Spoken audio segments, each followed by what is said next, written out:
Halo semua, perkenalkan nama saya Kai Koga. Saya merupakan mahasiswa program studi Sistem Informasi di Universitas Pendidikan Ganesha, di mana dalam kesempatan hari ini saya ingin mempresentasikan hasil penelitian skripsi saya yang berjudul Pengembangan Prototipe Sistem Informasi Skripsi Universitas Pendidikan Ganesha menggunakan metode User Centered Design. Di mana penelitian saya ini berawal dengan latar belakang ketika pada awal tahun 2021 terjadinya sebuah pandemi COVID-19, di mana pandemi COVID-19 ini memberikan sebuah dampak yang sangat merugikan hingga mengambil sejumlah korban yang tak bisa dibayangkan.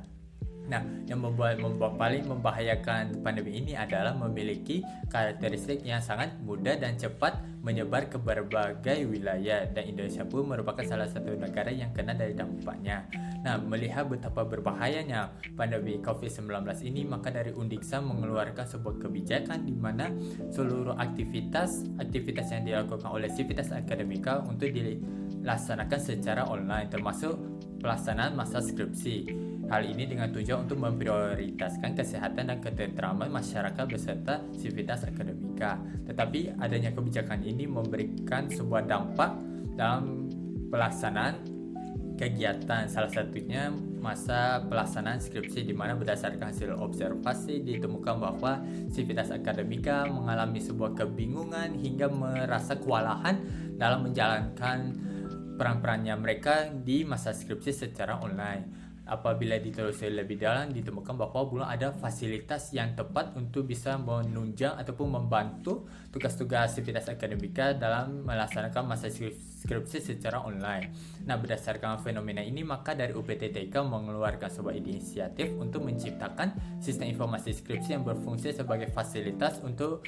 yang diharapkan bisa menunjang tugas-tugas ataupun peran-peran Sivitas Akademika dalam masa skripsi secara online. Tetapi yang menjadi kendala utama yaitu UPTTK belum tersedianya dokumen high fidelity yang menampilkan seperti apa sistem informasi skripsi yang dirancang berdasarkan kebutuhan pengguna. Nah, dokumen ini sangat penting untuk diadakan karena akan menjadi sumber acuan utama bagi tim programmer untuk menciptakan sistem informasi skripsi menjadi ke produk nyata. Dan berdasarkan ketiadaan dokumen high fidelity tersebut, maka penelitian saya dilaksanakan dengan ditetapkan dua tujuan penelitian, yaitu pertama untuk menghasilkan prototipe sistem informasi skripsi dalam bentuk high fidelity yang dirancang berdasarkan kebutuhan pengguna. Hal ini dicapai dengan melalui metode user centered design. Nah, selain itu akan dilakukan proses evaluasi pada aspek usability dengan menggunakan sistem usability scale. Kemudian untuk ruang lingkup penelitian yaitu untuk prototipenya akan dirancang khusus pada platform website beserta mengakomodasi kegiatan-kegiatan skripsi. Kemudian untuk fitur-fitur atau fungsionalitas beserta jenis kelompok pengguna akan berdasarkan hasil penelitian yang dilakukan oleh para mata dan rekan-rekannya. Kemudian untuk data evaluasinya akan berfokus menggunakan sistem usability scale sebagai data primer. Kemudian untuk data penunjang akan menggunakan think out loud. Kemudian berdasarkan tujuan penelitian, maka telah ditetapkan metodologi penelitian berdasarkan standar ISO 9241210, di mana dalam tahapan penelitian ini ada terdiri 6 tahap, yaitu tahap pertama Plan the Human Centered Design Process, di mana dalam tahap ini akan berfokus untuk merencanakan strategi untuk bisa mencapai tujuan penelitian. Kemudian untuk tahap selanjutnya yaitu Understand and Specify the Context of Use, di mana dalam tahap ini berfungsi untuk mengidentifikasi seperti apa fungsionalitas beserta jenis kelompok pengguna yang perlu diakomodasi oleh prototipe sistem informasi skripsi. Kemudian tahap selanjutnya yaitu Specify the User Requirement, di mana dalam tahap ini akan dianalisis atau diidentifikasi seperti apa harapan ataupun keinginan pengguna terhadap prototipe sistem informasi skripsi yang akan dikembangkan. Kemudian tahap selanjutnya yaitu Produce Design Solution to Meet User Requirement, di mana dalam tahap ini akan berfungsi untuk melakukan proses pembuatan ataupun menghasilkan prototipe sistem informasi skripsi dalam bentuk high fidelity. Kemudian tahap selanjutnya yaitu Evaluate the Design Against Requirement, di mana hasil prototipe yang telah dibuat akan dilakukan evaluasi pada aspek usability. Kemudian selanjutnya yaitu tahap Design Solution Meet User Requirement, di mana tahap ini akan berfokus untuk membuat sebuah kesimpulan beserta saran dalam yang memaparkan hasil penelitian yang telah dilakukan tahap-tahap sebelumnya. Nah, berdasarkan metodologi penelitian ini maka telah masuki hasil dan pembahasan di mana Plan the Human Centered Design hasilnya yaitu yang telah ditetapkan tujuan penelitian yaitu untuk menghasilkan prototipe sistem informasi skripsi dalam bentuk high fidelity yang nantinya bisa dijadikan sebagai acuan utama bagi UPTTK dalam mengimplementasikan ke produk nyata. Adapun untuk bisa mencapai tujuan penelitian tersebut ada teridentifikasi 10 landasan teori yang bisa menjadikan sebagai fondasi, yaitu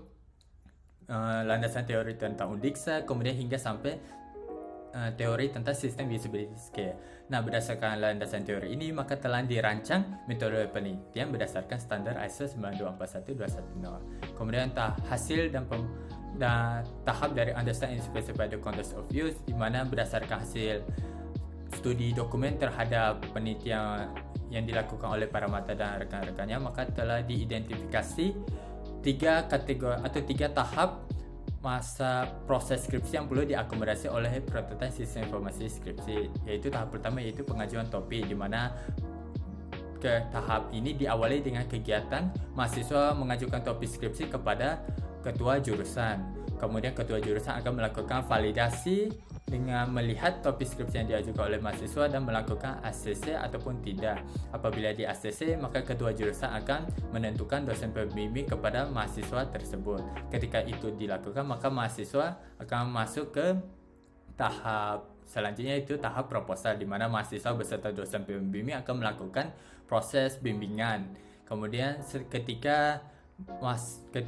proposalnya mahasiswa sudah layak untuk dilakukan seminar proposal, maka dari dosen akan melakukan ACC dengan cara memvalidasi proposal. Ketika itu dilakukan, maka dari sekretaris jurusan akan menentukan jadwal beserta penguji yang akan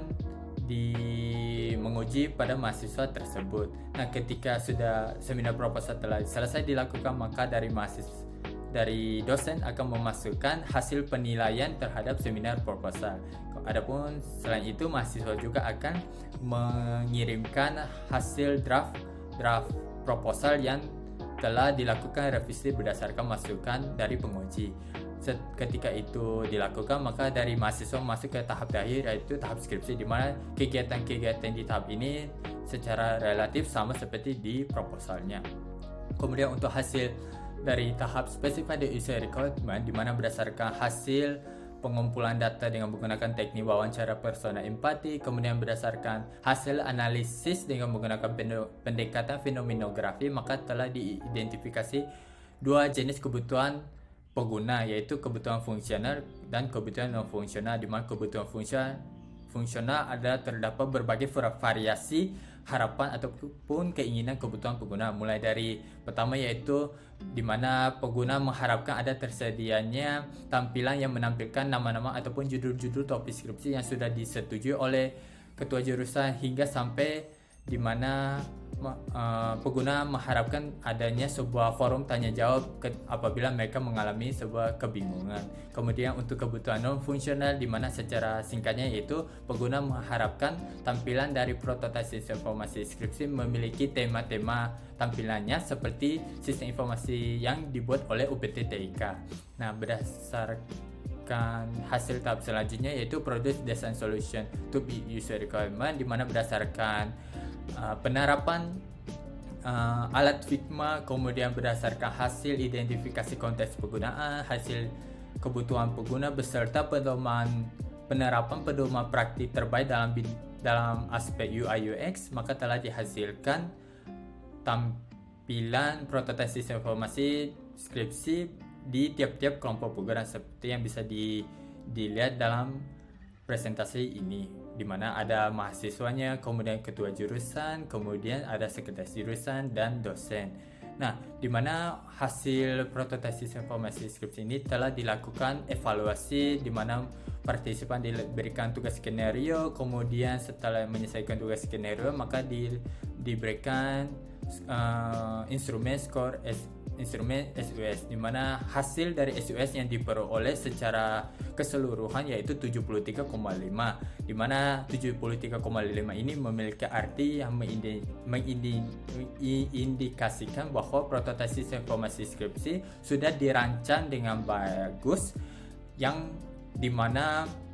prototipe sistem informasi skripsi ini sudah memaparkan konteks penggunaan beserta kebutuhan pengguna dengan baik, sehingga penggunanya merasa prototipe sistem informasi skripsi ini sudah cukup memuaskan. Hal ini juga didukung oleh penelitian yang dilakukan oleh Sauro, di mana yang menyatakan bahwa skor SUS yang mencapai minimum skor 68 mengindikasikan bahwa sudah memenuhi usability yang baik. Nah, adapun dalam analisis skor SUS ini ditemukan sebuah hipotesis ataupun diduga yang dimana faktor usia pengguna diduga memiliki dampak signifikan terhadap penurunan skor SUS pada solusi desain prototipe sistem informasi skripsi, di mana penemuan atau hipotesis ini dipicu ketika ditemukan bahwa skor SUS ketua jurusan mengalami penurunannya yang lebih signifikan dibandingkan skor SUS lainnya, di mana setelah ditelusuri lebih dalam ada pada kelompok ketua jurusan memiliki di antaranya para partisipannya memiliki sebuah karakteristik khusus yang menjadikan hipotesis dari penyebabnya penurunan skor SUS, yaitu karakteristiknya dari faktor usia, di mana berdasarkan hasil data yang diperoleh dari Kemendikbud beserta data pendukung lainnya ditemukan bahwa partisipan yang karakteristik khusus itu memiliki usia yang dikategorikan sangat senior, di mana dalam skor usia beserta skor SUS memiliki korelasi yang sangat signifikan, sehingga mengindikasi bahwa semakin pengguna berusia senior maka skor SUS pun akan kena dampak. Adapun setelah ditelusuri lebih dalam apa yang menjadi dampaknya ketika pengguna mencapai sebuah usia yang sangat senior, maka telah ditemukan bahwa yang menjadi dampaknya yaitu dalam sisi kemampuan kognitif, di mana ditemukan bahwa dalam usia umur 40-41 tahun mengalami kemampuan kognitif yang sangat turun drastis dibandingkan orang-orang yang berusia muda di umur 20-30 tahun. Nah, dampaknya adanya penurunan kemampuan kognitif maka menyebabkan pengguna ataupun orang-orang menjalankan performa tes yang sangat buruk pada tugas-tugas yang melibatkan respon waktu serta membutuhkan perhatian penuh. Nah, hasil penemuan ini pun bisa dikaitkan di penelitian saya, di mana ditemukan bahwa faktor seperti interaksi dalam bidang interaksi manusia komputer, faktor usia pengguna yang sangat senior ini sangat paling sering dibahas dan juga dilabelkan memiliki karakteristik yang seperti memiliki masalah kognitif. Nah, adapun berdasarkan hasil skor SUS yang didapatkan menunjukkan bahwa adanya penurunan skor SUS tersebut di penurunan berdasarkan kemampuan kognitif. Hal ini bisa dilihat berdasarkan hasil skor SUS yang didapatkan pada poin pertanyaan, yaitu saya merasa sistem ini rumit untuk digunakan, kemudian saya merasa sistem ini membingungkan, yang menunjukkan hasil skor negatif. Nah, adapun selain di penelitian saya, adapun ditemukan di contoh nyata di lingkungan Undiksa, di mana ada dosen yang berusia senior pun mengalami kesulitan dalam menggunakan sistem ataupun menggunakan aplikasi seperti Mendeley. Nah, berdasarkan penemuan-penemuan ini, argumen ini, maka saya menyarankan kepada UPTTIK ataupun sebagai saran aksi penanganan untuk menyediakan fasilitas khusus seperti tersedianya sebuah teknisi yang bisa membantu membimbing ataupun menyediakan pelatihan bagi pengguna yang berusia senior terhadap sistem informasi skripsi. Hal keputusan ini pun didukung berdasarkan hasil wawancara persona empati, kemudian hasil skor SUS yang didapatkan, khususnya pada poin pertanyaan saya membutuhkan bantuan dari orang lain atau teknisi dalam menggunakan sistem ini yang mendukung terhadap keputusan tersebut. Nah, berdasarkan hasil inilah maka kita masuk ke tahap terakhir, yaitu design solution meet user requirement, di mana secara kesimpulan yaitu dalam akhir pelaksanaan penelitian ini telah dihasilkan sebuah prototipe sistem informasi skripsi dalam bentuk high fidelity yang memaparkan seluruh kebutuhan pengguna yang terdiri dari 20, kemudian juga mengakomodasi fungsionalitas ataupun fitur-fitur berdasarkan hasil identifikasi konteks penggunaan, di mana hasil ataupun acuan dokumen prototipe sistem informasi skripsi ini bisa diakses oleh UPTTK melalui link yang sudah dipaparkan. Adapun untuk hasil evaluasinya pada prototipe sistem informasi skripsi pada aspek usability mendapatkan skor SUS sebesar 73,5, yang secara kesimpulannya atau secara singkatnya yaitu mengindikasi bahwa prototipe sistem informasi skripsi sudah dirancang dengan cukup bagus sehingga dari pengguna merasa puas, di mana prototipe sistem informasi skripsi tersebut sudah mengakomodasi ataupun sudah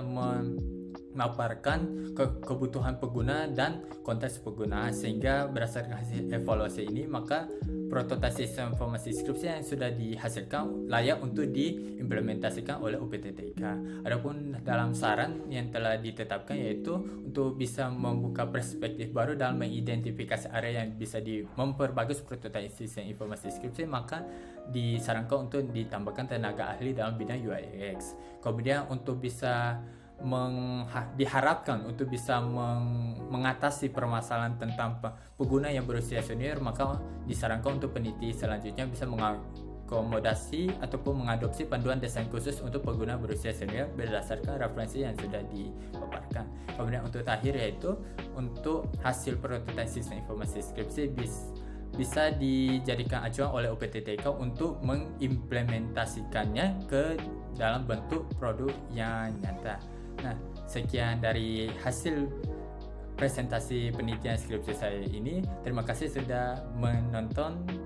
hasil presentasi saya dan mohon maaf apabila ada kesalahan dalam ucapan ataupun hal lainnya. Sekian dari saya, terima kasih sudah menonton presentasi skripsi saya.